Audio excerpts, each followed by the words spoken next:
Somalay, Somalay,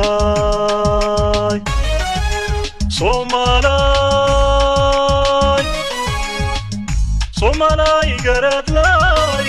Garashada Kalitay, Gayga Hura, Umisiga Kajale,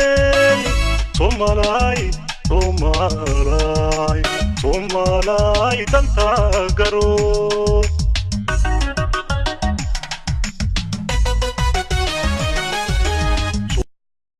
taliyaha booliska Soomaaliyeed Janaal Bashiir iyo aniga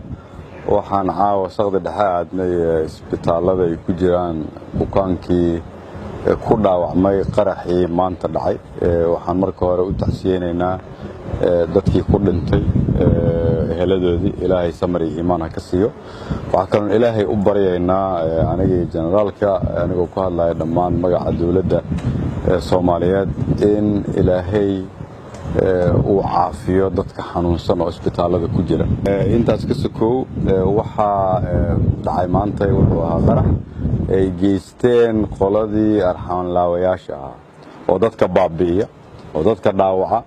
oo shacabka xukuumada oo xoolaha shacabka dhibaateeya oo dhaqankoodu uu yahay Soomaaliye inaanay jirin ka soo horjeeda jiritaanka iyo sharafta iyo karaamada ummadda Soomaaliyeed alxamdulillah Janaal Bashiir iyo dhammaan ciidamada kale ee Soomaaliyeed waxay mar walba ku howlan yihiin kana shaqeeyaan inay badbaadiyaan dhibaatooyinka kuwaas ay geysanayaan meesha iyagu dhibaato ka geystaan annagu dadka Soomaaliyeed ayaan u arxan falnaa meesha ay dalka ka dumiyaan dalka ayaan dhisnaa meesha ay midnimada ka baabi'iyaan midnimada ayaan raadinaa meesha ay hoog u horseedaan barwaaqo ayaan la raadinaa shacabka Soomaaliyeed waxaan rajaynayaa marka ummadda Soomaaliyeed meel walba ay joogto inay nagala shaqeyso dadaalka aan wadno oo looga hortagayo in la soo afjaro kuwan caadaystay inay gumaadaan shacabka Soomaaliyeed alxamdulillah ciidamadeenu way dadaaleen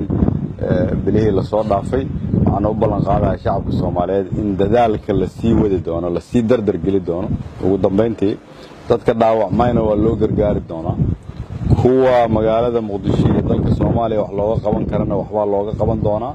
kuwa aan looga qaban karinna waan ku caawin doonaa hadii Ilaahay yiraahdo inaan ku soo daaweyno dalka dibadiisa dawladda Soomaaliyeed marna ma nasanayso inta dalka ay dhibaato ka jirto